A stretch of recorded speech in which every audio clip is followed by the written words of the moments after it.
j'étais à la recherche d'histoires paranormales par rapport à Noël et j'en ai trouvé une qui n'est ma foi pas mal et eh bien je vais vous la partager dès maintenant. C'est parti pour une lecture et enjoy, c'est parti.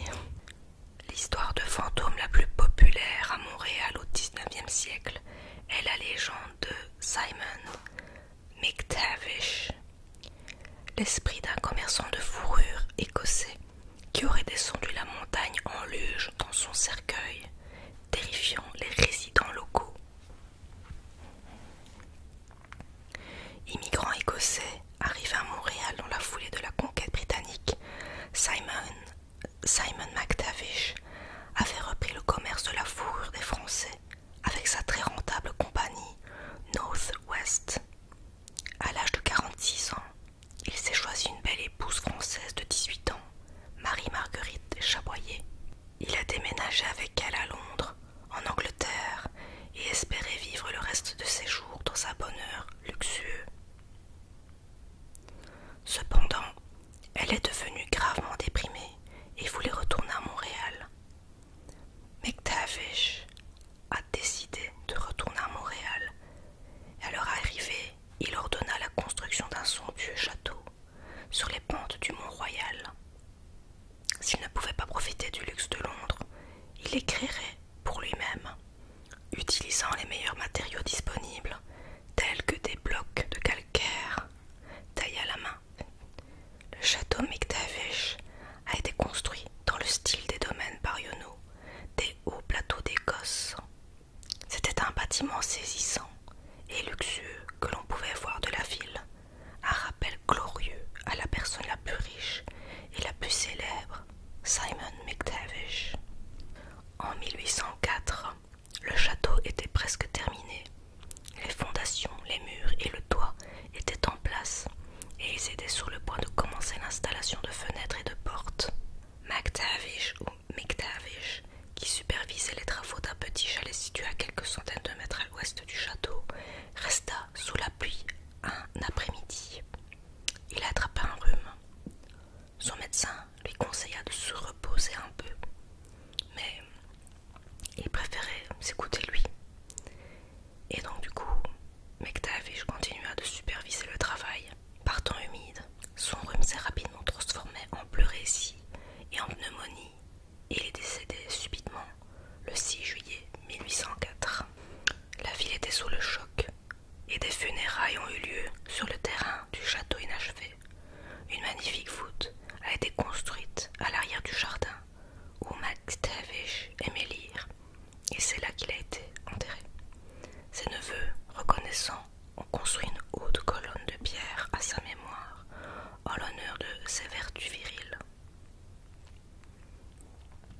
En raison de problèmes juridiques liés à la succession de McTavish et son testament, la construction du château a été immédiatement abandonnée.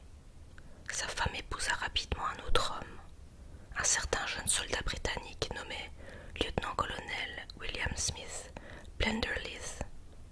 Elle retourne en Angleterre pour élever une autre famille, laissant McTavish se décomposer dans son cercueil. Au fil du temps, le château est devenu délabré, alors qu'il se décomposait lentement et s'effondrait. Le bétail a erré à l'intérieur des ruines pendant l'été et l'hiver. Le château a pris une apparence inquiétante, alors que la neige s'y accumulait. C'était gris, sombre et semblable à un crâne, ses fenêtres vides, fixant la ville en bas. L'université McGill a été fondée en 1821 et il est dit que les étudiants se rendaient en caveau en hiver, chaussés de raquettes, et criaient pour tenter d'élever le fantôme de McTavish. En 1827, les étudiants sont allés trop loin. Les serrures de la voûte ont été brisées et l'intérieur de la tombe a été violé.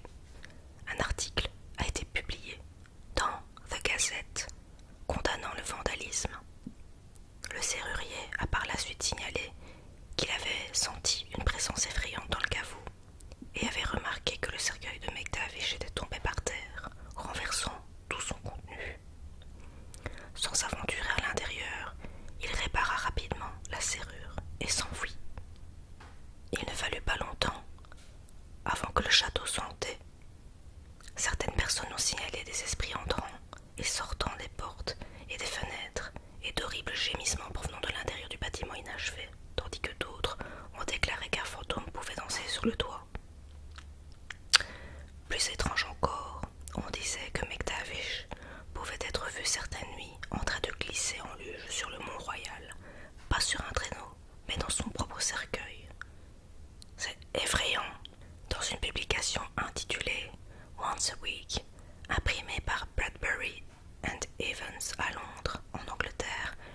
L'histoire des fantômes de Montréal. Simon McTavish est publié dans le volume 6 de décembre 1861 juin 1862, intitulé Nips Damon. Le récit est clairement inspiré de l'histoire des fantômes de Simon McTavish, qui a été racontée de manière vivante dans tout Montréal, et en fait, depuis la mort prématurée du baron de la Fourrure en 1804. Alors que la ville de Montréal avait figuré au cœur de l'histoire du fantôme McTavish en démolissant son château en ruine en 1861 et en utilisant les décombres pour enterrer littéralement son mausolée, elle ne s'est jamais complètement effacée de l'imagination des Montréalais. En effet, cela fait un retour en arrière depuis que Montréal hanté a commencé à ressusciter l'histoire en faisant des recherches approfondies et en offrant des visites de fantômes à sa tombe en 2011. Montréal hanté n'est pas la seule organisation à faire revivre les vieilles histoires de fantômes racontant des traditions qui se sont estompées considérablement avec l'invention de la radio, de la télévision et d'Internet. En effet, le Smithsonian Museum, de renommée internationale, a récemment lancé un sérieux appel à l'action afin de faire revivre la tradition de la narration des fantômes de Noël, rapportée par l'Irish Central.